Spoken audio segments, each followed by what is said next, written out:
اور قرآن کے علم میں سارے برابر ہوں تو پھر فرمایا اس کے بعد پھر فَأَعْلَمُهُمْ بِالسُّنَّةِ، پھر دیکھیں کہ سنت رسول کا عالم زیادہ کون ہے، حضور اسلام کی سنت کا علم کس کے پاس ہے۔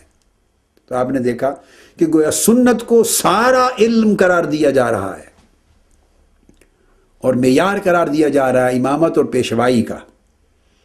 تو پھر فَأَعْلَمُهُمْ بِالسُّنَّةِ، تو آقا علیہ السلام نے یہاں بھی سنت کو باقاعدہ ٹیکنیکل سینس دی ہے، ایک ریلیجس کانسیپٹ دیا ہے باقاعدہ، اور سنت سے مراد سے رسم و رواج کا علاقہ، ٹریڈیشن اور کسٹمز مراد نہیں لی ہے۔ آقا علیہ السلام السنہ یہ نہیں فرمایا فَأَعْلَمُهُمْ بِالسُّنَّةِ، یہ کہنے کی بھی ضرورت نہیں ہے۔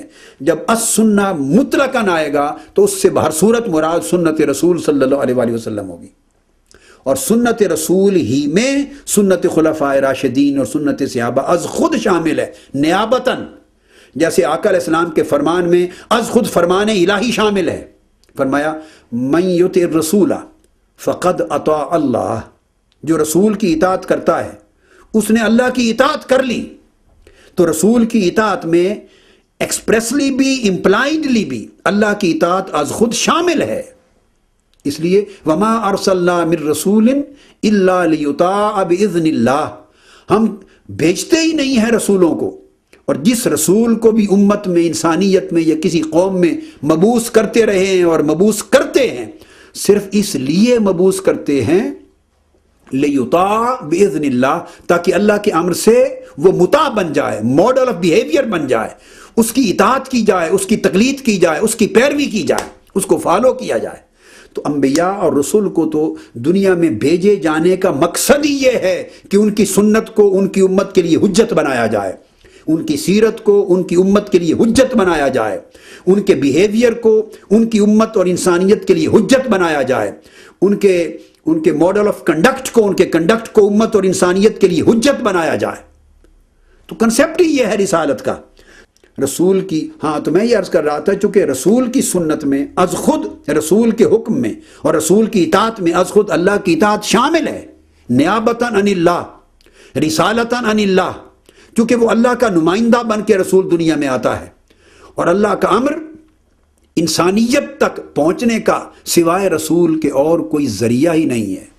کوئی شخص چاہے کہ مجھے اللہ کا حکم معلوم ہو جائے بغیر رسول کے، بغیر رسالت مآب صلی اللہ علیہ وسلم کے میں اللہ کی اطاعت کر لوں، حضور کی سنت کے بغیر میں اللہ کے حکم کو بجا لے آؤں، سنت رسول کے بغیر میں نماز پڑھ لوں، اقیم الصلاۃ کی تعمیل کر لوں، سنت رسول کے بغیر میں آت الزکات، زکوٰۃ دینے کی تعمیل کر لوں اس حکم کی، رسول کی سنت کے بغیر میں ارکان حج ادا کر لوں، رسول کی سنت کے بغیر میں روزے رکھ لوں، رسول کی سنت کے بغیر میں شریعت کے قرآن کے حلال کردہ چیزوں کو پورے طور پہ حلال جان لوں اور حرام کو حرام کر لوں، اور رسول کی سنت کے بغیر اللہ کے جمیع اوامر اور نواہی پر زندگی میں عمل کر لوں۔ یعنی کوئی شخص چاہے کہ میں اللہ کا مطیع، تابع دار اور تابع فرمان بندہ بن جاؤں، تو وہ اللہ کا تابع فرمان بندہ ہی نہیں بن سکتا جب تک وہ رسول کی غلامی میں نہ آ جائے، جب تک رسول کی اتباع میں نہ آ جائے، جب تک رسول کی سنت کی پیروی اختیار نہ کرے، اس لیے کہ رسول کی سنت ہی اللہ تبارک و تعالیٰ کے امر کی ایکچول ڈیمونسٹریشن ہے۔ رسول ہی تو آئینہ ہے امر الہی کے دیکھنے کا، رسول ہی تو آئینہ ہے اوامر و نواہی الہیہ کو دیکھنے کا، رسول ہی تو آئینہ ہے اللہ کے منشا کو، اللہ کی رضا کو دیکھنے کا، کہ اللہ کے حکم سے مراد کیا ہے، تو مراد حکم الہی جاننے کا۔ رسول ہی تو آئینہ ہے اللہ کا پیغام سننے کا، اللہ کے احکام جاننے کا، اللہ کی وحی تک پہنچنے کا، اللہ کی ذات کی معرفت کا، خدا کی توحید کا، خدا کی محبت کا۔ فرمایا ان کنتم تحبون اللہ فاتبعونی، اگر تم اللہ سے محبت کرنا چاہتے ہو تو آقا علیہ السلام نے فرمایا میری سنت کی پیروی کرو، میری اتباع کرو۔ اور حضور کی اتباع کا مطلب حضور کی سنت و سیرت کی پیروی ہے، یہی معنی ہے اس کا اتباع کا، میری سنت کی پیروی کرو، اس کے بغیر تم اللہ کی محبت بھی نہیں پا سکتے۔ تو رسول تو انڈسپینسیبل ذریعہ ہے، ناگزیر واسطہ ہے۔ اس پر گفتگو انشاءاللہ جب ہم قرآن پر آئیں گے تو کریں گے، تفصیل سے کریں گے۔ یہ تو پاسنگ ریفرنسز کبھی کبھی گفتگو کے دوران آ جاتے ہیں، میں کوٹ کر دیتا ہوں۔ تو میں عرض یہ کر رہا تھا کہ جس طرح رسول کی اطاعت میں اللہ کی اطاعت خود شامل ہے، اسی طرح خلفائے راشدین و صحابہ کرام کی اطاعت میں رسول کی اطاعت از خود شامل ہے۔ سپیریئر اتھارٹی کی اطاعت اس کی جو ڈائریکٹ امیجیٹ ریسیپینٹ ہوتا ہے اس کے اندر شامل ہوتی ہے. تو آقا علیہ السلام چونکہ سپیریئر اتھارٹی ہیں اور ڈائریکٹ ریسیپینٹ حضور سے رہنمائی کے خلفائے راشدین اور صحابہ کرام ہیں، تو ان کی اطاعت جو ہے وہ ان کے اپنے ذاتی وضع کردہ کوئی احکام اور شرائع نہیں ہیں. جو کچھ وہ کہتے اور کرتے رہے وہ آقا علیہ السلام کی اطاعت اور حکم کی تعمیل کرتے تھے. تو وہ ڈیمونسٹریٹ کرتے تھے حضور کی اطاعت کو. تو وہ ماڈل آف بیہیویئر تھے، آئیڈیلز تھے. حضور اسلامی کی سنت کو انہوں نے اپنی زندگی میں اپنایا. تو میں اس لیے عرض کر رہا تھا کہ جب لفظ السنہ آئے گا تو اس سے مراد کوئی کسٹم، کوئی ٹریڈیشن، کوئی یوزج نہیں ہوگا. اس سے مراد صرف سنت رسول ہوگی، اور سنت رسول میں خلفائے راشدین کی سنت شامل ہوگی، کیونکہ آقا علیہ السلام نے اس سفیر کو ایکسپینڈ کر کے ان کی سنت کو خود داخل کر دیا ہے. فرمایا علیکم بسنتی و سنت الخلفاء الراشدین المہدیین، تمہارے اوپر میری سنت اور میرے نائبین کی خلفائے راشدین و مہدیین کی سنت واجب ہے. تو فرمایا پھر جو سنت میں بڑا عالم ہے اس کو لاؤ.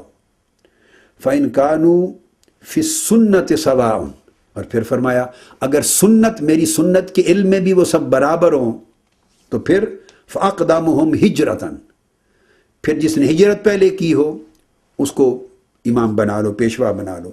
یعنی ہجرت پہلے کرنے کا مطلب یہ ہے کہ جس نے اسلام کے لیے قربانی زیادہ دی ہو. اب چونکہ اس دور میں تو ہجرت تھی اور اس کے بعد تو ہجرت نہ رہی. اب اس حصے کا اطلاق کیا ہوگا؟ ہجرت کیا تھا؟ اسلام کے لیے گھر بار چھوڑ دینا، قربانی دینا. تو اس کا ایک وسیع تر عمومی اطلاق ہجرت کے معنی کا کرتے ہوئے جب ہجرت کا اطلاق جس ملک میں نہیں ہو رہا ہوگا تو پھر ہوگا کہ جس نے اسلام کے لیے قربانی دی ہے، زیادہ گھر بار چھوڑا ہے، خدمت کی ہے اسلام کی. اور پھر آقا علیہ السلام نے اس کے بعد آگے بھی فرمایا وَإِن كَانُوا فِي الْهِجْرَةِ سَوَاءٌ فَأَقْدَمُهُمْ سِنًّا، اگر ہجرت میں قربانی دینے میں بھی سب برابر ہو تو پھر عمر کا لحاظ کر لو، جو عمر میں زیادہ ہے. تو مقصد بات کا یہ کہ یہ حضور علیہ السلام نے یہاں قرآن کے بعد سنت کے علم کو معیار اور پیمانہ قرار دیا امامت کا.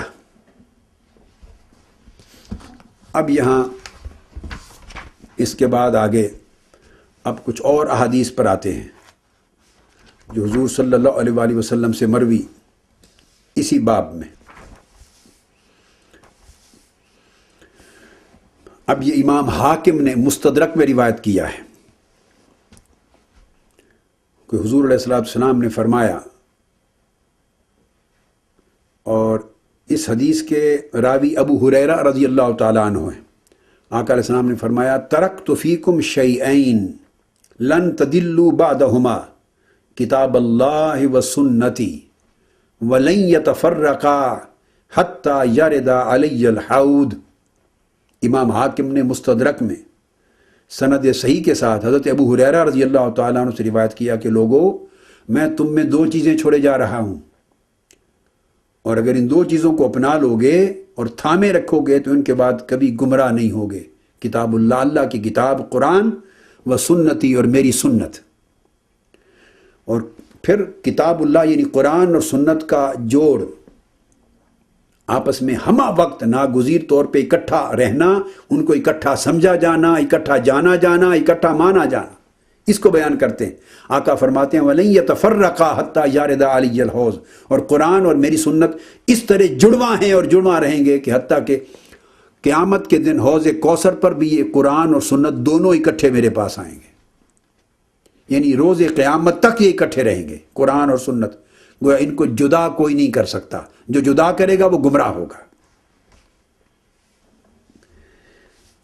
اب یہاں میں بائی دی وے کوٹ کر دوں، چونکہ اسی معنی میں اور اسی الفاظ میں اور بھی ایک اور حدیث بھی آتی ہے، اور متعدد کتب حدیث میں متعدد طرق سے متعدد اسانید کے ساتھ وہ بھی احادیث صحیحہ ہیں. صرف اتنا کلیئر کر دوں کہ ان میں آپس میں کلیش نہیں ہے. یہ دو الگ مواقع پر آقا علیہ السلام نے فرمایا، اور الگ مواقع پر جب دو چیزیں الگ فرماتے ہیں تو ہر جگہ اس کی اپنی اہمیت اور سگنیفیکنس کو اجاگر کرنے کے لیے فرمایا جاتا ہے. موقع محل کی ضرورت ایسی ہوتی ہے کہ لوگوں کو کنوے کرتے ہیں اور ایمفسائز کرتے ہیں ایک بات پر. اور وہ دوسری چیز جس پر کثرت کے ساتھ حدیث آئی ہیں وہ حضور علیہ السلام نے فرمایا انی تارکم فیکم الثقلین، یا انی تارکم فیکم الامرین، کتاب اللہ و اطرتی اہل بیتی، کہ لوگوں میں تم میں دو چیزیں چھوڑے جا رہا ہوں، ان کو تھامے رکھو گے، یہی